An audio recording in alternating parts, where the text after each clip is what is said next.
Hello everyone, आज का topic है हमारे पास फैक्टर प्राइसिंग, जिसमें आगे है marginal productivity theory and recording theory upfront. ये कंप्लीट आप देखेंगे तो जेकेएसएसबी में फाइनेंस अकाउंट असिस्टेंट के सिलेबस में दे रखा है। ये इस एग्जाम के लिए तो इंपॉर्टेंट है ये, लेकिन इसके साथ साथ उन सारी एग्जाम्स में मतलब जिस भी एग्जाम में ये टॉपिक दे रखा है ना, उन सभी एग्जाम्स के लिए वीडियो जो है इंपॉर्टेंट रहने वाली है। पहले हमारे पास है इसके साथ जुड़ी हुई जो भी टर्म्स डेफिनेशंस हैं वो हम करेंगे यहाँ पर। उसके बाद फिर हमारे पास इंपॉर्टेंट एमसीक्यूज हैं और साथ साथ प्रीवियस क्वेश्चन हैं, और अभी लेटेस्ट पैटर्न पर बेस्ड जो है कुछ और एक्स्ट्रा एमसीक्यूज भी हैं, वो आपने जरूर यहाँ पर प्रैक्टिस करने हैं। चलिए आगे चलते हैं, लेकिन उससे पहले एक चीज़ और कि आपने अगर आपने टेलीग्राम में नहीं ज्वाइन किया तो उसको भी आप जरूर ज्वाइन कर दें, क्योंकि पीडीएफ आपको वहाँ पे भी मिलेगी और साथ ही साथ जो है अपडेट जो भी डेली बेसिस पर जो भी अपडेट होती रहती है वो आपको वहाँ पर ही शेयर कर दी जाती है, और भी आपको एमसीक्यूज जो है वहाँ पर प्रैक्टिस के लिए मिलते हैं टेलीग्राम पर। ठीक है जी, चलिए अब आगे चलते हैं और एक एक करके इन सब चीज़ों को यहाँ पर समझते हैं। देखिए यहाँ पर सबसे पहले फैक्टर प्राइसिंग, जिसमें आप देखेंगे फैक्टर प्राइस थ्योरी आती है। क्या मतलब होता है इसका? देखिए, factor pricing refers to the determination of prices rewards of factors of production in economy. Economy में जो फैक्टर्स ऑफ प्रोडक्शन है ना, पहले आप ये देख लें फैक्टर्स ऑफ प्रोडक्शन कौन से होते हैं। ये नीचे आपके सामने समझेंगे, इनको देख लें, इतना आप देख लें कि फैक्टर्स ऑफ प्रोडक्शन होते हैं कौन से। मतलब प्रोडक्शन के लिए जो फैक्टर्स आ रहे हैं वो कौन कौन से हैं, इनका यूज़ हो रहा है जिससे गुड्स को प्रोड्यूस करा जा रहा है। वो आप देखेंगे लैंड, लेबर, कैपिटल, एंटरप्रेन्योर। ठीक है, तो यही है कि फैक्टर्स ऑफ प्रोडक्शन के प्राइसेस या रिवार्ड्स के मालूम करने को ही फैक्टर प्राइसिंग कहा जाता है। यही है पूरा। ठीक है, अब देखिए यहाँ पर 4 फैक्टर्स ऑफ प्रोडक्शन आपको याद रखना है and the rewards. 4 factors of production है। कितने हैं? 4 हैं। कौन कौन से? Land, labour, capital, entrepreneur. अब देखिए जैसे एंटरप्रेन्योर जो बिजनेस शुरू करने जा रहा है उसको एंटरप्रेन्योर कहते हैं। ठीक है, अब देखिए जैसे वो एंटरप्रेन्योर जैसे वो बिजनेस शुरू करने जाएगा तो सबसे पहले उसको क्या, आप देखेंगे यहाँ पर तो वो लैंड आएगी उसमें। ठीक है ना, वो लैंड लेगा, उसके बाद उस पर काम करने के लिए लेबर चाहिए, फिर उसके बाद जो कैपिटल जो टूल्स वगैरह, ठीक है ना, जो वो यूज़ कर रहा है, मशीनरी जो है, ठीक है ना, और साथ में आप देखेंगे लास्ट में एंटरप्रेन्योर खुद आएगा वो। ठीक है, अब देखिए लैंड अगर आप देखेंगे ना तो लैंड पर जो रिवार्ड आता है वो क्या आता है? रेंट आता है। लैंड का रिवॉर्ड क्या है? रेंट है। जैसे लेबर का आप देखेंगे, रेंट पर आप समझ जाएंगे, लेबर है अगर काम करिए तो उसके लिए क्या होगा? वेजेस होगा। उसी तरह से लैंड पर जो काम हो रहा है उसका क्या रिवॉर्ड होगा? रेंट होगा। कैपिटल का क्या होगा? इंटरेस्ट होगा। कैपिटल जो भी उसने मशीनरी, जो भी उसने टूल्स वहाँ पे लगाए हैं, जो भी इन्वेस्टमेंट करी है वो सारा उस पर क्या होगा? रिवॉर्ड क्या मिलेगा? उसको इंटरेस्ट मिलेगा। और एंटरप्रेन्योर इस सब को मिलाकर जो लास्ट पर बचेगा उसके पास, ठीक है ना, निकाल कर जो लास्ट में बचेगा उसके पास वो क्या होगा? वो प्रॉफिट होगा। ये चीज़ आपको ध्यान में रखनी है। ठीक है जी, अब आगे आप देखें importance of factor pricing. Importance क्या इसकी फैक्टर प्राइसिंग की? क्यों स्टडी करते हैं इसको फैक्टर प्राइसिंग को? देखिए यहाँ पर factor pricing is important because, क्यों? पहले आप देखेंगे it determines income distribution. Determine करती है इनकम डिस्ट्रीब्यूशन को, मालूम करती है इनकम डिस्ट्रीब्यूशन, कैसे इनकम डिस्ट्रीब्यूशन जो है हुई है। ठीक है, अब देखिए यहाँ पर मान लेते हैं एक कंपनी है जो कि 100 करोड़ वो अर्न कर रही है। ठीक है ना, उसमें आप देखेंगे 4 हिस्से आ जाएंगे। 4 हिस्से क्यों? क्योंकि एक रेंट का आएगा, एक वेजेस का आएगा, एक इंटरेस्ट का आएगा, एक प्रॉफिट का आएगा।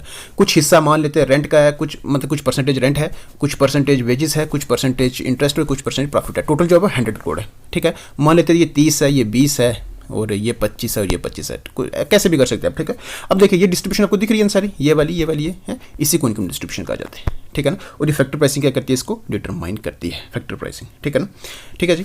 दूसरा ये हमने एक कंपनी के लिए है, ये हमने एक कंपनी के लिए है, लेकिन अगर आप ओवरऑल देखेंगे नेशनल इनकम, ठीक है ना, कंट्री के लेंगे तो उस केस में जो डिस्ट्रीब्यूशन है ये उसमें हेल्प करती है। कौन सी? फैक्टर प्राइसिंग जो है ये डिटरमाइन करती है उस इनकम डिस्ट्रीब्यूशन को। ठीक है, कि कैसी कैसी जो है वो इनकम डिस्ट्रीब्यूशन हुई है। ठीक है, दूसरा आप देखेंगे it influences production decisions. Production decisions को क्या करती है? ये इन्फ्लुएंस करती है। प्रोडक्शन डिसीजंस देखिए जैसे काम करा जा रहा है उसमें आप देखें तो लेबर तो वहाँ पर काम करेगी। अगर वेजेस की, लेबर की वेजेस अगर क्या हो जाती हैं? इंक्रीज हो जाती हैं तो उस वक्त जो है वो मूव करा जाएगा किसकी तरफ? मशीनरी की तरफ मूव करा जाएगा। अगर वेजेस इंक्रीज हो जाती हैं तो मशीनरी का यूज़ करा जाएगा, क्योंकि मशीनरी जो है सस्ती पड़ेगी, मतलब जो सस्ता पड़ेगा उसकी तरफ मूव करा जाएगा। तो प्रोडक्शन डिसीजन क्या करती है? इन्फ्लुएंस करती है फैक्टर प्राइसिंग। कोई भी अगर एक चीज़ महंगी होती है तो दूसरी तरफ उसको मूव करा जाएगा। ठीक है, थर्ड अगर आप देखेंगे इट अफेक्ट्स एम्प्लॉयमेंट लेवल। देखिए वही चीज़ है कि अगर वेजेस इंक्रीज हो जाती है, मान लेते हैं पहले 500 रुपया वेज आ रही है इसमें, ठीक है ना, लेकिन अब वो 500 रुपये की जगह अगर 900 वेज हो जाती है, ठीक है ना, तो उस केस में आप देखेंगे तो जो डिमांड है लेबर की वो क्या हो जाती है? कम हो जाती है। लेबर की डिमांड कम कर दी जाएगी। ठीक है ना, क्योंकि वो महंगा पड़ रहा है ये वाला। ठीक है ना, तो उस केस में आप देखेंगे एम्प्लॉयमेंट लेवल क्या हो रही है? यहाँ पर अफेक्ट हो रही है। फोर्थ आप देखेंगे it helps in resource allocation. Resources के एलोकेशन में मतलब डिस्ट्रीब्यूशन में क्या करती है? हेल्प करती है। अब देखिए लैंड अगर इसमें आप देखेंगे तो इसका वर्ड मतलब रेंट देखिए, अगर ये क्या होता है? ज़्यादा होता है तो उस केस में जो है वो उसको मूव करा जाएगा, मतलब एक जगह से दूसरी जगह इसको मूव करा जा सकता है ना, रेंट ज़्यादा होने की वजह से। फिफ्थ अगर आप देखेंगे it determines economic welfare, determine करती है इकोनॉमिक वेलफेयर को। अब देखें यहाँ पर जैसे लोगों के, अब देखें अगर वही लेबर है, अगर उनकी वेजेस क्या हो जाती हैं, इंक्रीज हो जाती हैं, तो लाइफस्टाइल भी क्या होगा उनका बेहतर होगा, ठीक है ना। तो यहाँ से ये भी मालूम पड़ता है इसमें, ठीक है जी। चलिए आगे आप देखें यहाँ पर डिटर्मिनेंट्स ऑफ फैक्टर प्राइसिंग। अब देखें यहाँ पर क्या है कि price of factor depends in price of factor. Factor कौन से हैं, वही लैंड, लेबर, कैपिटल, एंटरप्रेन्योर। आप देखें यहाँ पर है ना, तो अब देखें यहाँ पर, अब देखें जो इनकी जो प्राइस है मतलब, ठीक है ना, ये डिपेंड करती है किस पर, डिमांड फॉर द फैक्टर। अब देखिए जैसे मान लेते कुछ काम के लिए स्किल्ड इंजीनियर की ज़रूरत है, स्किल्ड इंजीनियर की ज़रूरत बढ़ रही है, ठीक है ना, मतलब उनकी डिमांड फॉर द फैक्टर, मतलब उनकी ज़रूरत ज़्यादा बढ़ रही है। अगर उनकी डिमांड बढ़ रही है ज़्यादा, तो इसका मतलब उनकी जो प्राइस है वो भी क्या होगी, यहाँ पर इंक्रीज होगी। डिमांड ज़्यादा है तो इनकी प्राइस भी क्या होगी, इंक्रीज होगी, ठीक है। Supply of the factor, supply of the factor का मतलब क्या है, मतलब जो प्राइस ऑफ फैक्टर वो डिपेंड करती है सप्लाई, उस फैक्टर की सप्लाई पर भी। देखिए मान लेते हैं किसी एक शहर को आप मान लें, या किसी कस्बे या फिर गाँव को मान लें, जहाँ पर मान लेते हैं 10 डॉक्टर्स की ज़रूरत है, अच्छे डॉक्टर्स की, ठीक है ना, अच्छे डॉक्टर्स की 10 ऐसे अच्छे डॉक्टर्स की ज़रूरत है, लेकिन वहाँ पर सिर्फ अवेलेबल कितने हैं, 2 हैं, ज़रूरत 10 की है, लेकिन मिलेंगे आपको कितने, 2। तो ये देखिए ये कम है, तो उस वजह से फिर इनकी मतलब सप्लाई जो है ये भी क्या करेगी यहाँ पर, इसके कम होने की वजह से जो प्राइस है वो भी क्या होगी यहाँ पर उनकी ज़्यादा होगी, ठीक है। आगे आप देखिए मार्केट स्ट्रक्चर। अब मार्केट स्ट्रक्चर में आप देखेंगे तो अलग अलग, जैसे मोनोपोली है, ओलिगोपोली है, अलग अलग हैं वो। चलिए वो अलग टॉपिक है, वो हम देखेंगे, लेकिन फिलहाल आप इसमें देखें तो मार्केट स्ट्रक्चर क्या होगा इसमें। देखिए जैसे किसी एक जगह को ले लेते हैं, एक कंपनी है, ठीक है ना, तो वहाँ पर जो भी वर्कर, जो भी लेबर काम करेगी, उन सब की प्राइस जो है वो किसके पास, सारा कंट्रोल किसके पास रहेगा, उस कंपनी के पास रहेगा, क्योंकि वहाँ पर कंपनी ही एक है, तो कंपटीशन में कोई है ही नहीं है, ठीक है ना, तो वो खुद सारा क्या करेगी, जो है वो प्राइस यहाँ पर फिक्स करेगी। लेकिन अगर उसी जगह पर दूसरी कंपनियाँ जाती है, तीसरी जाती है, तो उस केस में जो लेबर है इसकी प्राइस जो है वो क्या होती है, फिर वो आप देखें मतलब इसमें क्या होता है, कंपटीशन इसमें भी होगा, ठीक है। और लास्ट में देखेंगे तो यहाँ पर गवर्नमेंट पॉलिसीज आती हैं, ठीक है, मतलब जिसमें गवर्नमेंट क्या करती है, जो मिनिमम वेजेस हैं जैसे वो क्या कर देती है, यहाँ पर फिक्स कर देती है, ठीक है ना। तो ये सारी डिटर्मिनेंट्स ऑफ फैक्टर प्राइसिंग रहते हैं इसमें। चलिए आगे चलते हैं। अब यहाँ पर देखिए डिमांड फॉर फैक्टर्स क्या है, ये डिमांड फॉर फैक्टर्स ये एक डिराइव डिमांड है। क्यों, because factors are demanded not for themselves but for producing goods and services. देखिए गुड्स एंड सर्विसेज, देखिए जैसे किसी चीज़ की डिमांड हो रही है, तो उस डिमांड को आप देखेंगे वहाँ पर कोई बनाने, मतलब उसके प्रोडक्शन में लेबर की डिमांड होगी, वही काम करेगी, ठीक है ना, मतलब एक जो है वो दूसरे पे डिपेंड करिए, तो वही जो होती है वो कौन सी, मतलब वही डिमांड जो होती है वो कौन सी होती है, ड्राइव डिमांड होती है। गुड्स एंड सर्विसेज की डिमांड हुई है तो उसके लिए क्या होगी, डिमांड होगी, किसकी होगी, लेबर की डिमांड होगी, तो उसी को क्या कहा जाता है, डिराइव डिमांड कहा जाता है। तो डिमांड फॉर फैक्टर्स ये क्या है, डिराइव डिमांड है, ठीक है। अब सप्लाई ऑफ फैक्टर्स में आप देखें, सप्लाई डिपेंड्स करती है किस, अवेलेबिलिटी पर, मोबिलिटी पर, मतलब मोबिलिटी क्या होता है, मूवमेंट, ठीक है ना, जो एक जगह से दूसरी जगह मूव कर सके। Skill level, government policy, social conditions, तो ये सारे इसमें सप्लाई जो इन सब पे डिपेंड करती है। आगे अब देखिए यहाँ पर types of factor pricing theories. देखिए यहाँ पर मार्जिनल प्रोडक्टिविटी थ्योरी आती है, modern theory of factor pricing है, रिकॉर्डिंग थ्योरी ऑफ रेंट है, उसी तरह से कॉस्ट रेंट थ्योरी है, वेज थ्योरीज है, इंटरेस्ट थ्योरीज है, प्रॉफिट थ्योरीज है। हमें यहाँ पर क्या करना है, हमें एक तो यहाँ पर पढ़ना है मार्जिनल प्रोडक्टिविटी थ्योरी, दूसरी हमारे पास रिकॉर्डिंग थ्योरी ऑफ रेंट। ये दो हमको क्या करना है यहाँ पर इस वीडियो में करना, मतलब जो इसमें जो हमें देखना वो यही है, ठीक है जी। चलिए अब हम देखते हैं यहाँ पर मार्जिनल प्रोडक्टिविटी थ्योरी है क्या, वैसे MPT समझते हैं इसको, मार्जिनल प्रोडक्टिविटी थ्योरी को। देखिए यहाँ पर क्या है कि the marginal productivity theory states that a factor of production is paid according to its marginal productivity. इस चीज़ को हम समझेंगे नीचे इन डेफिनेशन से। चलिए आप इसको पहले देख लीजिए यहाँ पर कि फैक्टर ऑफ प्रोडक्शन को पेड करा जाता है according to its marginal productivity. Marginal productivity के अकॉर्डिंगली इसको क्या करा जाता है, पेड करा जाता है फैक्टर ऑफ प्रोडक्शन को। समझेंगे इसको। देखिए यहाँ पर पहले आप इस चीज़ को समझ लें। It is a classical theory of factor pricing. Factor pricing की क्लासिकल थ्योरी का मतलब क्या हो गया, मतलब जो सबसे पहले आने वाली जो थ्योरी है ना इस फैक्टर प्राइसिंग से जुड़ी, वो यही वाली है, ठीक है। That was advocated by German economist TH von Thunen इन 1826 में। आप देखें TH von Thunen ने इसको क्या करा, इसमें दिया इसको, ठीक है। तो सबसे पहले आप देखें तो यही आती है क्लासिकल थ्योरी का मतलब जो सबसे पहले आने वाली है, जो पुरानी जो थ्योरी रही है, ठीक है। इसको बाद में डेवलप करा किसने, रिकार्डो ने, वेस्ट ने, वालारस ने, JB क्लार्क एंड मार्शल ने। चलिए अब हम इस चीज़ को समझते हैं यहाँ पर कि मार्जिनल प्रोडक्टिविटी होता क्या है। यहाँ पर देखिए सबसे पहले देखिए मार्जिनल प्रोडक्ट क्या मतलब क्या होगा मार्जिनल प्रोडक्ट का, addition to total output caused by employing one extra unit of factor while other factors are remain constant. बाकी सारे कांस्टेंट रहेंगे, एक उनमें क्या होगा वो ऐड होगा। देखिए यहाँ पर मान लेते हैं एग्जांपल के तौर पर, मान लेते हैं यहाँ पर 5 लेबर्स या वर्कर्स जो है ना, 5 लेबर जो थी वो यहाँ पर 100 यूनिट्स को क्या कर रही थी, 100 यूनिट्स जो क्या कर रही थी यहाँ पर प्रोड्यूस कर रही थी। एक वर्कर इसमें और ऐड होता है, कितना, एक, 1 वर्कर। तो ये कितनी हो जाएगी, या 5 की जगह कितने वर्कर हो जाएंगे, यहाँ पर 6 लेबर हो जाएंगी। तो यहाँ पर टोटल आउटपुट कितना हो जाएगा, 120 हो जाएगा। कितना हो जाएगा, 120 हो जाएगा। तो देखिए यहाँ पर एक लेबर यहाँ पर ऐड होगा ना, तो इसने कितने यहाँ पर प्रोड्यूस करा है, कितने यूनिट्स है, वो 20 है। देखिए 5 जो थे वो 100 बना रहे थे, ठीक है, लेकिन जब 6th वाला जो यहाँ पर ऐड हुआ तो उस केस में जो टोटल आउटपुट है वो कितनी है, वो 120 आ गई। वो कितनी आ गई, 120 आ गई। तो मतलब ये हो गया जो अभी ऐड हुआ है, जो मतलब जो एक्स्ट्रा यूनिट ऑफ फैक्टर जिसमें आप देखें जैसे लेबर है, अगर जब हमने 6th को ऐड करा तो उस केस में जो 6th वाला है उसने कितनी यहाँ पर जो है वो यूनिट्स प्रोड्यूस करे, वो जब देखें 20 है। ये वही डेफिनेशन बता रही है। Addition to total output caused by employing 1 extra unit of factor while other factors are remain constant, उसी को मार्जिनल प्रोडक्ट कहा जाता है। ठीक है ना, ये क्या आपके पास ये मार्जिनल प्रोडक्ट है। मतलब ये जो 20 आ रहा है ना, ये आपके पास क्या है, मार्जिनल प्रोडक्ट है। ठीक है, आगे अब देखिए यहाँ पर मार्जिनल रेवेन्यू प्रोडक्ट क्या होता है इसमें, ये बड़ी इंपॉर्टेंट है। Modern economics use marginal revenue product, ये आप देख लें यहाँ पर फार्मूला इसका ये है, ध्यान से देखना। आप ये भी पूछा जाता है मार्जिनल रेवेन्यू प्रोडक्ट क्या होता है, MP इंटू MR। MP क्या हो गया, मार्जिनल प्रोडक्ट, और MR क्या हो गया, मार्जिनल रेवेन्यू होगा। अब देखिए यहाँ पर अंडर परफेक्ट कंपटीशन, ये चीज़ आपको ध्यान रखनी है। अंडर परफेक्ट कंपटीशन जो MR है वो किसके, प्राइस के बराबर है, और देयरफॉर MRP जो है वो MP इंटू प्राइस के बराबर होगा। ये बिल्कुल नहीं भूलना आपने, ये वाला, ये जो पॉइंट्स हैं मार्जिनल रेवेन्यू प्रोडक्ट। ठीक है, मार्जिनल रेवेन्यू प्रोडक्ट जो है इसमें क्या होता है, किसके बराबर है, ये marginal product into marginal revenue. और अंडर परफेक्ट कंपटीशन आप देखेंगे तो MRP जो है वो किसके बराबर हो जाएगी, MP इंटू प्राइस। ठीक है जी, आगे अब देखिए main assumptions of marginal productivity theory, कुछ अज्यूम करके चला जाता है ना इसमें, है ना। अब देखिए यहाँ पर बड़े इंपॉर्टेंट पॉइंट से बिल्कुल नहीं भूलना इनको।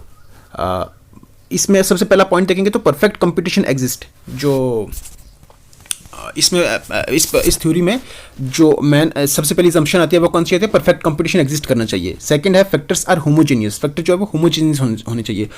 थर्ड अब देखेंगे फुल एम्प्लॉयमेंट एग्जिस्ट करनी चाहिए। फोर्थ अब देखेंगे परफेक्ट मोबिलिटी ऑफ फैक्टर्स होने चाहिए। फिफ्थ अब देखेंगे law of diminishing marginal returns operates होना चाहिए।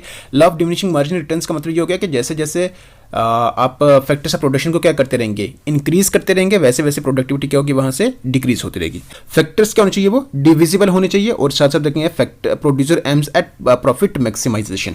तो ये सारे जो हैं मैन असम्पशंस हैं मार्जिनल प्रोडक्टिविटी थ्योरी, बिल्कुल इनको ध्यान में रखना है। इसकी कब जो बनेगी वो अब देखिए slopes downward due to diminishing returns, तो इसकी कब ऐसे बनेगी आपको बस, ठीक है, किसकी, मार्जिनल प्रोडक्टिविटी थ्योरी की। कुछ क्रिटिसिज्म भी हैं इसके। सबसे पहले आप देखेंगे अनरियलिस्टिक असम्पशन, जैसे ये कह रहा है कि परफेक्ट कंपटीशन, मतलब ये कहता है कि परफेक्ट कंपटीशन चाहिए, लेकिन आप देखेंगे यहाँ पर तो परफेक्ट कंपटीशन रेयरली, मतलब बहुत कम जो है एग्जिस्ट करता है। ये एक क्रिटिसिज्म है मार्जिनल प्रोडक्टिविटी थ्योरी का, है ना, मतलब उस पर क्रिटिसाइज करा जाता है कि ये जो उसने अज्यूम करके चला हुआ है ये बहुत कम देखने को मिलता है। दूसरा देखेंगे फुल एम्प्लॉयमेंट के लिए बोल रहा है, ठीक है, ये भी अनरियलिस्टिक है, अनएम्प्लॉयमेंट जो है वो कॉमन है।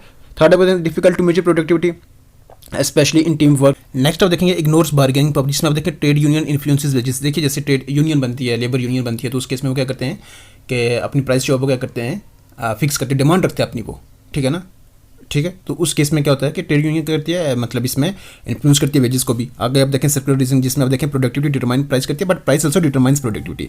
तो ये सारी जो है क्रिटिसिज्म है, बल्कि आपको जो इंपॉर्टेंट है वो ऊपर से आपने देखना है कि उसके असम्पशंस है क्या, ठीक है ना, असम्पशंस अपने वो जो है वो ध्यान में रखनी है, ठीक है। आगे आप देखिए यहाँ पर रिकॉर्डिंग थ्योरी ऑफ रेंट आ जाता है। यहाँ पर इसमें क्या आता है, देखिए यहाँ पर इसको डेवलप करा किसने, रिकॉर्डो ने। और यहाँ पर जो ये एक्सप्लेन करिए किसको, रेंट को। Rent arises because land differs in fertility and productivity. और यहाँ पर रेंट और लैंड के आप देखेंगे यहाँ पर लैंड की बात हो रही है, और यहाँ पर अगर किस चीज़ की प्रोडक्टिविटी बात हो रही है वो ज़्यादा आप देखेंगे यहाँ पर, तो इसने किसकी बात करी है, वो किसकी करी है, कॉर्न की, ठीक है ना। ये एक्सप्लेन करती है कि rent arises because land differs in fertility and productivity. Rent जो है वो राइज करता है एक तो फर्टिलिटी के इसमें डिफर होने से, और दूसरा प्रोडक्टिविटी, मतलब फर्टिलिटी देखिए जैसे फर्टिलिटी ज़्यादा होगी, ठीक है ना, तो उस पर कौन भी क्या होगी, वो मतलब जो प्रोडक्टिविटी है वो भी ज़्यादा होगी, ठीक है ना। तो उस केस में रेंट जो है उसका क्या होगा, उस लैंड का क्या होगा, ज़्यादा होगा। अगर वो कम हो रहा है, अगर उसी तरह से आप देखें अगर उसका कम है तो उसकी प्रोडक्टिविटी भी कम होगी, ठीक है, तो रेंट भी क्या होगा, उसका कम होगा। एग्जांपल से समझेंगे पूरा, इसमें आप देखें more fertile land earns higher rent than less fertile land, ठीक है जी, पता चल गया आपको। Rent is considered a differential surplus. Rent को जो है डिफरेंशियल सरप्लस जो है वो कंसिडर करा जाता है। डिफरेंशियल सरप्लस का मतलब क्या हो गया, यहाँ पर आप देखें land A produces 100 bags of wheat, जैसे इस एग्जांपल से हम समझेंगे। देखिए जैसे land A produce 100 bags of wheat produce करिए, लैंड बी जो है वो 80 बैग्स करिए, लैंड सी जो है वो 60 बैग्स यहाँ पर क्या करिए प्रोड्यूस करिए। लैंड सी को आप देखेंगे तो least productive land in use है, ठीक है ना, सबसे कम आप देखेंगे तो जो प्रोडक्टिविटी हो रही है वो किससे हो रही है, लैंड सी से हो रही है। अब इसमें जो रेंट ऑफ ए, जो रेंट होगा ना ए लैंड का, वो कितना होगा, 100 माइनस 60 करेंगे तो 40 होगा। उसी तरह से बी का आप देखेंगे तो 20 बैग्स होगा, 100 माइनस 60 करेंगे, फिर 80 माइनस 60 करें, फिर आप सी में आप देखेंगे तो 60 माइनस 60 होगा, ठीक है ना। तो ये आप देखें जो रेंट ऑफ ए है वो क्या है यहाँ पर 40 बैग्स है, ये आपने ध्यान रखना है। रेंट क्या है यहाँ पर, वो यही चीज़ बता रहा है, rent is considered a differential surplus, जो डिफरेंशियल सरप्लस आ रहा है ना, ठीक है ना, डिफरेंशियल मतलब डिफरेंस किसमें, हाईएस्ट और लोवेस्ट में, ठीक है ना, उसी को रेंट कंसिडर करा जाता है यहाँ पर। एग्जाम्पल में देखा आपने 100 था हाईएस्ट और लोवेस्ट क्या इसमें 60 है, तो 100 माइनस 60 करेंगे तो 40 बैग्स आ जाएगा। ये रेंट ऑफ ए का, ए लैंड का रेंट है ये वाला, ठीक है। उस तरह से बी का आपने देखा 80 माइनस 60 वो तो कितना आ गया 20 बैग्स हो गया, मतलब 80 और 60 में आप देखेंगे तो हाईएस्ट 80 होगा और लोवेस्ट कौन सा होगा, लीस्ट कौन सा होगा 60 होगा, ठीक है। तो इसमें आप देखें यहाँ पर 20 आएगा। उसी तरह से 60 माइनस 60 करेंगे तो भी कितना हो जाएगा आपके पास 0 हो जाएगा, और इसी को मार्जिनल लैंड कहा जाता है, और इसमें रेंट क्या होता है 0 होता है। रेंट ये बड़ा इंपॉर्टेंट है, ठीक है ना, रेंट 0 होता है, मार्जिनल लैंड में रेंट क्या होता है 0 होता है, ठीक है जी, ये आपको ध्यान रखना है। According to Ricardo, rent is the payment made for the use of original and indestructible power of land. As per Ricardo rent क्या है, payment made for the use of original and indestructible power of land, जो है उसी को rent कहा जाता है। अब देखिए मेन फीचर्स ऑफ लैंड, आप देखिए यहाँ पर क्या है। सबसे पहले आप देखेंगे तो land is fixed in supply, ये फीचर आता है इसमें, ठीक है। दूसरा आप देखेंगे तो लैंड इज इमोबाइल, थर्ड है फर्टिलिटी डिफर्स, एंड फोर्थ है लैंड हैज़ ओरिजिनल पावर्स। ये फीचर्स हैं लैंड के, लैंड को ऐसे मान के चलना पड़ता है इसमें, ठीक है ना। अब यहाँ पर जो लैंड इस फिक्स्ड इन सप्लाई का मतलब क्या हो गया, कि मतलब जो क्वांटिटी में जो लैंड है ना वो ना ही इंक्रीज हो सकती है ना ही डिक्रीज हो सकती है बाई ह्यूमन एफर्ट्स, ठीक है ना। हाँ चलिए आगे अब देखिए यहाँ पर डेफिनेशन ऑफ रेंट, ठीक है। तो ये अभी हमने देख लिया। Man assumptions of recording theory, assumptions आपको नहीं भूलनी है बिल्कुल भी, ठीक है ना। लैंड डिफर्स इन फर्टिलिटी, यहाँ पर अज्यूम करके चला जाता है जो लैंड है वो डिफर करती है किसमें, फर्टिलिटी में, मतलब कम ज़्यादा में, है ना। दूसरा आप देखेंगे सप्लाई ऑफ लैंड, इसको क्या माना जाता है यहाँ पर फिक्स माना जाता है। थर्ड आप देखेंगे law of diminishing return applies, जो लॉ ऑफ डिमिनिशिंग रिटर्न जो है वो अप्लाई होता है, मतलब जैसा जैसा आप यहाँ पर यूनिट ऑफ फैक्टर्स को क्या करेंगे ऐड करते जाएंगे, वैसे वैसे प्रोडक्टिविटी क्या होती रहेगी, कम होती रहेगी। परफेक्ट कंपटीशन क्या होना चाहिए, एग्जिस्ट होना चाहिए। अब कंपटीशन अलग अलग किस्म के होते हैं, वो भी आगे आपका पूरा एक टॉपिक है, वो हम करेंगे यहाँ पर, ठीक है। अभी आप ये देख लें cultivation begins from most fertile land, तो ये सारे कुछ मैन असम्पशंस हैं रिकॉर्डिंग थ्योरी की, ठीक है। अब central idea of recording theory वो ये बता रहा है rent arises because land differs, fertility differ हो रही है तो उस वजह से रेंट जो है वो क्या यहाँ पर ऊपर नीचे होता है, ठीक है ना। अगर ज़्यादा होगा तो उस मतलब जितनी फर्टिलिटी ज़्यादा होगी उतना रेंट क्या होगा उसका इंक्रीज होगा, ठीक है ना। Some lands are more productive than others, then superior land earns rent, जो सुपीरियर लैंड होती है इसमें तो वो क्या होती है हाई रेंट जो वो लेती है यहाँ पर, ठीक है ना। चलिए आगे आप देखें यहाँ पर तो इन्फीरियर लैंड जो है वो अर्न्स लिटिल और नो रेंट। आगे अब देखें types of land in recording theory, तो देखिए अभी हमने ये देख लिया, देखने की जरूरत नहीं है, दूसरी एग्जांपल आ गई है तो आप इसको देख सकते हैं। 3 लैंड है यहाँ पर ए बी सी, एक पहले आप देखिए मोस्ट फर्टाइल है, मीडियम फर्टाइल है, लीस्ट फर्टाइल है। तो rent arises due to fertility differences, देखिए लैंड ए जो है वो 50 बैग्स उसको आउटपुट आ रहा है, 40 है 30 है। अब देखिए जो लैंड सी है वो मार्जिनल लैंड है, वो क्यों मार्जिनल है उसको क्यों बोलेंगे, क्योंकि आप देखें पहली में से रेंट ऑन ए कितना वो 20 है, दूसरी में 10 है और तीसरी में क्या 0 है। जो रेंट जिसमें 0 आएगा वो कौन सी होगी, मार्जिनल लैंड उसको कहा जाता है, ठीक है। तो यहाँ पर यही है marginal land is least fertile land in cultivation and earns 0 rent या नो रेंट, है ना, ये आपको ध्यान रखना है। इंपॉर्टेंस ऑफ रिकॉर्डिंग थ्योरी, ये ऐसे देख लें आप, ये फर्स्ट साइंटिफिक रेंट थ्योरी है, इसमें एक्सप्लेन डिफरेंशियल रेंट को एक्सप्लेन करिए, basis for modern rent theory basis है उसका, शुरू में तो यही रही है ना। उसके बाद important in public finance and taxation में, ठीक है जी। अब आगे आप देखिए क्रिटिसिज्म ऑफ रिकॉर्डियन थ्योरी, तो असम्पशंस आपको नहीं बोलनी है, ठीक है। तो देखिए यहाँ पर ओरिजिनल पावर्स नॉट इंडिस्ट्रक्टिबल, मतलब जो है कि ओरिजिनल पावर्स जो है वो डिस्ट्रॉयड नहीं हो सकती हैं, जबकि ये इसका ये क्रिटिसिज्म है क्योंकि वो अगर आप देखिए जैसे फर्टिलाइजर का यूज़ कर रहे हैं तो जितना ज़्यादा यूज़ करेंगे तो उसकी प्रोडक्टिविटी क्या होती है, फर्टिलिटी क्या होगी, वो कम होगी, फर्टिलिटी कम होगी, ठीक है। तो प्रोडक्टिविटी जाहिर सी बात है वो कम होगी, ठीक है ना। तो ओरिजिनल पावर है जो लैंड जो साइल के वो क्या हो रही है, चेंज हो रही है ना, तो मतलब ये होगा कि लैंड फर्टिलिटी कैन भी इंप्रूव और डिक्लाइन, इंप्रूव भी कर सकता है अगर जो लीस्ट प्रोडक्टिव है उसको जो इसमें आप देखें टेक्नोलॉजी का यूज़ करके, या फिर आगे आप देखें यहाँ पर आज के टाइम में आप देखेंगे तो उसको क्या करा जा सकता है, इंप्रूव करा जा सकता है, ठीक है ना। तो ऊपर नीचे ये इंक्रीज डिक्रीज हो सकती है, ठीक है। तो पहले आप देखेंगे इस पर क्रिटिसाइज करा जाता है। दूसरा रेंट इंटरेस्ट प्राइस से मतलब ये होगा जो प्राइस है वो डिटरमाइन करता है किसको, रेंट को, प्राइस डिटरमाइन करता है किसको, रेंट को। देखिए मॉडर्न इकोनॉमिक्स से रेंट इन्फ्लुएंसेस प्राइस टू, तो पहले वो होता है कि प्राइस जो है वो डिटरमाइन करता है किसको, रेंट को, लेकिन अब देखें यहाँ पर प्राइस का मतलब क्या हो गया, जैसे आप देखें यहाँ पर मार्केट में डिमांड हो रही है किसी चीज़ की को लेकर, तो जब डिमांड हर चीज़ से कम है तो उसकी प्राइस क्या होगी, हाई होगी। जब प्राइस हाई होगी तो पीछे आप देखेंगे जहाँ उसकी प्रोडक्शन हो रही है, मतलब पीछे आप देखेंगे ओरिजिनल में आप जाएंगे तो वहाँ पर क्या होगा, जो उसका रेंट है क्योंकि आगे भी इंक्रीज हो रही है तो वहाँ भी क्या होगी, उसकी जो रेंट है वो भी क्या होगी, इंक्रीज होगी। लेकिन मॉडर्न इकोनॉमिक्स कहते हैं कि रेंट भी जो है, अगर रेंट क्या हो रहा है, ज़्यादा हो रहा है तो उससे जो प्राइस है वो भी क्या होगी, आगे ज़्यादा होगी। ठीक है, ये दूसरा इसके बाद परफेक्ट कंपटीशन को वो क्या करता है, अज्यूम करता है, जो कि अनरियलिस्टिक है। ठीक है ना, परफेक्ट कंपटीशन को। थर्ड अगर land not completely fixed, land use, हाँ यहाँ पर आप देखिए लैंड यूज़ जो है वो उसका चेंज जो करा जा सकता है यूज़ का, मतलब ऐसा नहीं है कि कोई भी किसी भी, जैसे ये कॉर्न की बात कर रहा था तो एक ही कॉर्न को हमने क्या करना है, वहाँ उसकी कल्टिवेशन करनी है। ठीक है, ऐसा नहीं है। जब लैंड अगर लीस्ट फर्टाइल है तो, या फिर लैंड ऐसे पड़ी है तो उसको आप फैक्ट्रीज में भी बदल सकते हैं, किसी दूसरी बिल्डिंग्स में भी बदल सकते हैं। ठीक है ना, तो अलग अलग तरह से उसको यूज़ करा जा सकता है। Ignores demand side theory mainly supply oriented. अब देखिए यहाँ पर डिमांड साइड को ये क्या कर रहा है, यहाँ पर इग्नोर कर रहा है। लेकिन अब देखें अगर डिमांड क्या होती है, हायर होती है, अगर डिमांड क्या होती है, ज़्यादा होती है, तो उस वक्त प्राइस भी क्या होगी, वो भी तो क्या होगी, ज़्यादा होगी ना। ठीक है, तो ये इसको भी क्या कर रहा था, ये इग्नोर कर रहा था। ठीक है, तो ये सारे क्रिटिसिज्म रहते हैं रिकॉर्डिंग थ्योरी के। अब यहाँ पर आप देखेंगे तो ये मॉडर्न थ्योरी ऑफ रेंट है, कुछ इंपॉर्टेंट नहीं है, चलिए फिर भी आप देख लें इसको। मॉडर्न इकोनॉमिक्स से rent can arise in any factor with in elastic supplies. तो अब देखें यहाँ पर सिर्फ आप देखें, पहले तो रिकॉर्ड में सिर्फ लैंड को ले रहा है। ये कहते हैं कि लैंड, लेबर, कैपिटल में किसी में भी आप देखेंगे तो ये सिर्फ मतलब लैंड तक ही लिमिटेड नहीं है इसमें। ठीक है ना, ये कहते हैं इसमें इवन लेबर एंड कैपिटल में अर्न इकोनॉमिक रेंट, ये ऐसे बता रहे हैं इसमें। अब देखिए difference between recording rent and economic rent. इसमें क्या होता है, रिकॉर्डिंग रेंट अब देखिए यहाँ पर, और इधर इकोनॉमिक रेंट, बस ये डिफरेंस इसका खास है, इसमें से भी ज़्यादा ये खास होता है।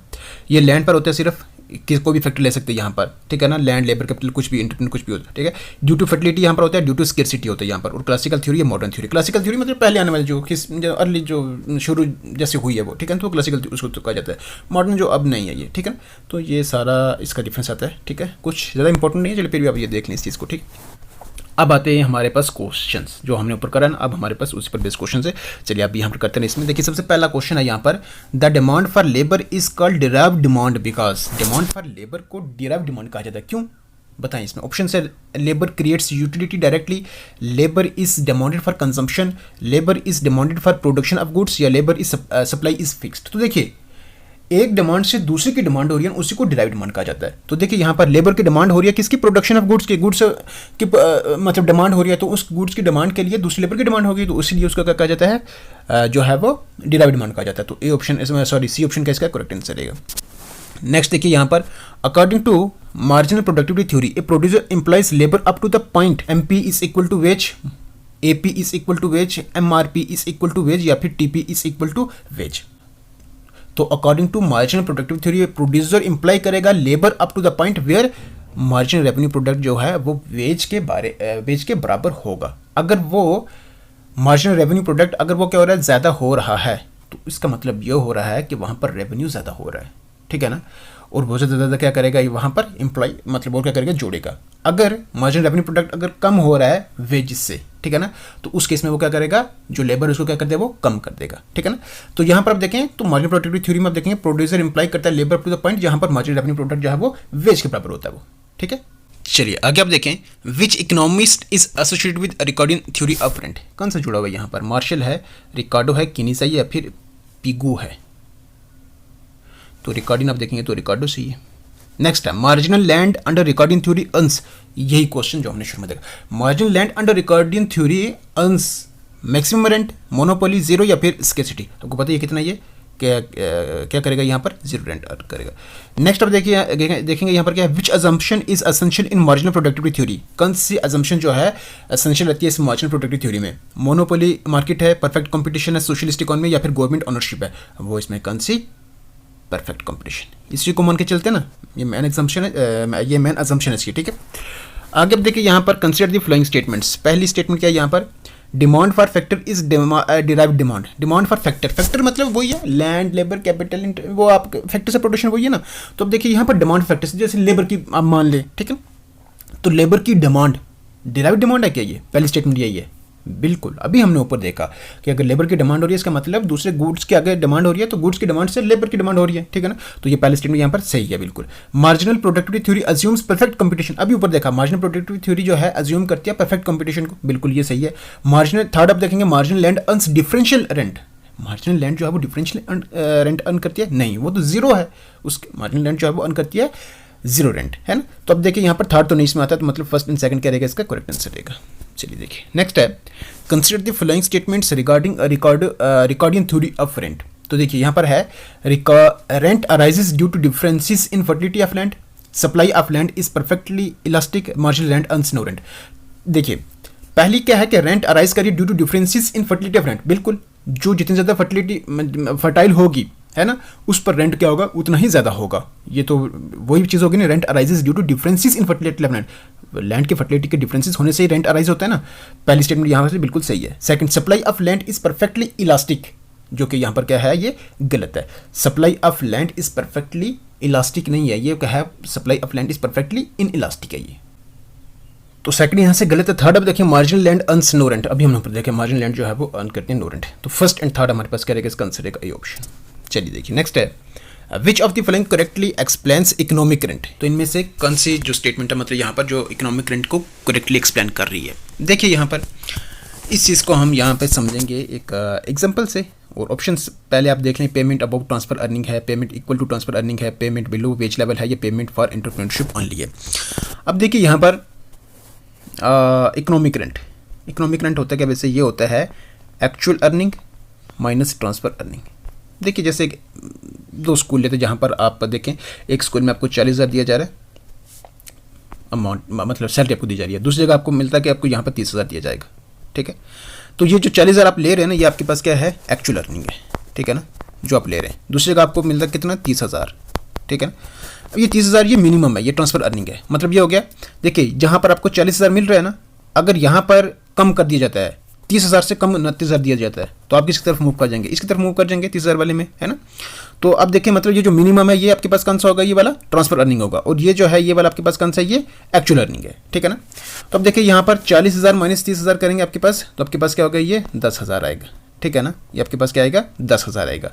तो देखिए 30,000 आपके, अब देखें तो ये लीस्ट है ना, इस पर आपका 10,000 अगर करेंगे तो ये आपके पास दूसरा 40,000 बनेगा, ये है ना।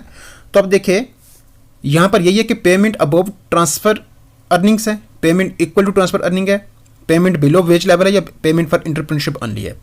तो इसमें अब देखिए यहाँ पर जो पेमेंट आपको अबव मिल रही है ट्रांसफ़र अर्निंग, ठीक है, मतलब ट्रांसफ़र अर्निंग आपकी 30,000 है ना, इसके ऊपर जो आपको मिल रही है, इससे ज़्यादा जो आपको मिल रही है, वही आपके पास कौन सी होती है, वो इकोनॉमिक रेंट उसको कहा जाता है, ठीक है ना। तो पेमेंट अबव ट्रांसफ़र अर्निंग को ही क्या कहा जाता है, इकोनॉमिक रेंट कहा जाता है। तो ट्रांसफ़र अर्निंग पर अबव जो आपको अर्निंग हो रही है ना, ठीक है ना, वही आपके पास क्या होता है, इकोनॉमिक रेंट होता है, ठीक है। तो ए ऑप्शन इसका करेक्ट आंसर रहेगा। चलिए देखिए नेक्स्ट है, कंसिडर द फॉलोइंग। इसमें पहले है कि wage determination under marginal productivity theory depends upon marginal revenue product. Second है, Ricardian rent arises even when all land is equally fertile. Third है, demand for labour depends on productivity of labour. देखिए पहले आप देखेंगे तो पहले आप देखें यहाँ पर मार्जिनल रेवेन्यू प्रोडक्ट होता है क्या, वैसे इसमें देखिए क्या होता है, जो एडिशनल रेवेन्यू एक फर्म अर्न कर रही है ना, एक एक्स्ट्रा वर्कर को, एक न्यू मतलब एक नए वर्कर को ऐड करने पर, उसी को कहा जाता है मार्जिनल रेवेन्यू प्रोडक्ट, ठीक है जी। तो उस केस में आप देखें यहाँ पर जो वेज डिटर्मिनेशन है वो डिपेंड करती है इस मार्जिनल रेवेन्यू प्रोडक्ट पर, ठीक है ना। तो मतलब ये हुआ कि अंडर मार्जिनल प्रोडक्टिविटी थ्योरी जो वेजेस हैं वो डिटरमाइन कर जाती हैं by the marginal revenue product of labour, ठीक है जी।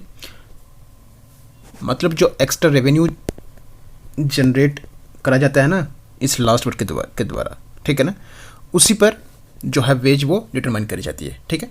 नेक्स्ट आप देखेंगे रिकॉर्डिंग रेंट अराइजेस, एक second, Ricardian rent arises when all land is equally fertile. देखिए जब लैंड इक्वली फर्टाइल है तो उस केस में वो डिफरेंशियल सरप्लस कैसे आएगा, और रेंट ऊपर नीचे कैसे, मतलब आप देखेंगे राइज कैसे होगा, वो नहीं ना होगा, वो इक्वली फर्टाइल तो नहीं ना सकते। सेकंड नहीं, इसमें demand for labour depends on productivity of labour, ठीक है ना।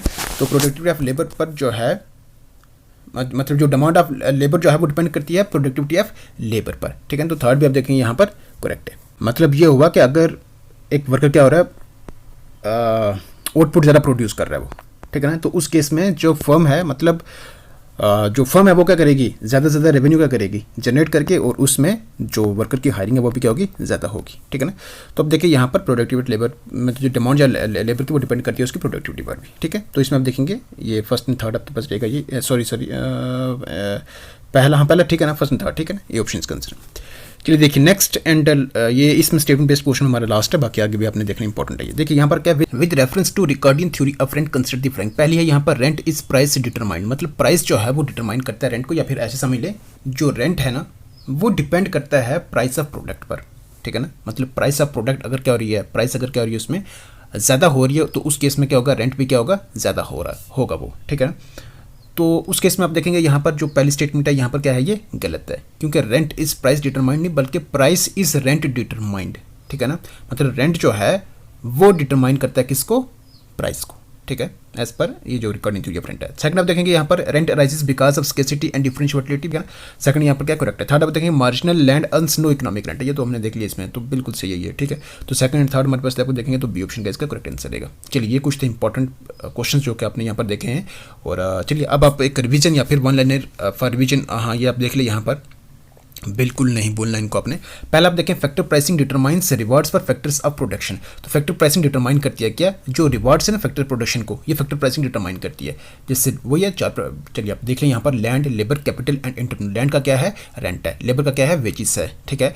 कैपिटल क्या क्या है यहाँ पर, वो है इंटरेस्ट। और इंटरप्रेन्योर का क्या है यहाँ पर, प्रॉफिट है वो। Demand for factors is derived demand. वो क्यों डिराइव्ड डिमांड है, अभी हमने देखा ऊपर 2 बार देख लिया उसको। डिराइव्ड डिमांड इसलिए क्योंकि एक डिमांड से दूसरी डिमांड आ रही है। ठीक है ना। थर्ड आप देखेंगे marginal revenue product under perfect competition. आप देखेंगे तो वो एमपी इज इनटू प्राइस के बराबर होता है, बिल्कुल ध्यान रखना इस पर। Producer hires labour until MRP wage के बराबर ना हो जाए, मतलब प्रोड्यूसर जो है वो हायर करेगा लेबर कब तक, MRP is equal to wage के बराबर जब तक ना हो जाए। Ricardo called rent a differential surplus, वही बैग्स पर आपने लिया था 100 - 60 फिर 80 - 60 60 - 60 0। तो ये रिकार्डो कॉल्ड रेंट, रेंट किसको कह रहा है, वो जो डिफरेंस सरप्लस हो रहा है ना, ठीक है ना, उसी को रेंट कहा जा रहा है, रिकार्डो बता रहा है इसको। Marginal land earns zero rent, बिल्कुल। इकोनॉमिक रेंट क्या होता है, actual earning minus transfer earning. Economic rent अभी आपने देखा क्वेश्चन था इस। चलिए आगे आप देख ले यहाँ पर, ये लास्ट पॉइंट है यहाँ पर, Ricardian theory assumes perfect competition. Important है, याद रखना है। अज्यूम ये अजम्पशन है ना, ये परफेक्ट कंपटीशन को लेकर चलती है रिकॉर्डिंग थ्योरी। ठीक है जी। चलिए यही लास्ट पॉइंट था और लास्ट लाइन थी हमारे पास जो कि अभी हमने देखी है। इसी के साथ हमारी वीडियो भी होती है कंप्लीट और ये टॉपिक भी होता है कंप्लीट। सो आई होप जितना भी हमने यहाँ पर ये देखा है पूरे टॉपिक को उम्मीद करते हैं अगर आपने यहाँ तक देखा होगा तो उम्मीद करते हैं कि आपको जरूर बेहतर लगा होगा, वीडियो आपको जरूर बेहतर लगी होगी। अगर सच में अच्छी लगी तो वीडियो को आप जरूर लाइक भी कर सकते हैं, शेयर भी आप जरूर कर दें इसको। और बाकी चलिए अब अपनी इस वीडियो को यहीं पर करते हैं स्टॉप। तो रखिएगा अपना health, take care, good bye.